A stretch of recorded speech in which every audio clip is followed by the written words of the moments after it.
अस्सलामुअलैकुम दोस्तों, अज दी मेरी वीडियो आ कपाह की फसल के बारे दसना। कपाह दे इस वक्त सफेद मक्खी का बहुत ज़्यादा अटैक होण दिया वा ते सफेद मक्खी जिहड़ी है इहदी वजह तो कपाह काली हो जाती है। उत्ते फल फुल नहीं चकते ते फल फुल नहीं चकते ते पिछला फल भी जिहड़ा जिहड़े टिंडे आ कपाह का रस चूसण की वजह तो वह भी कमज़ोर हो जाते, वह भी चंगी तरह नहीं फुटते।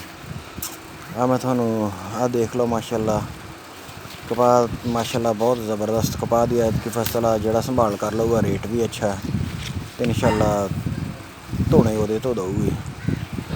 देख लो कपाह की फसल माशाअल्लाह मेरी कैसी ज़बरदस्त आ।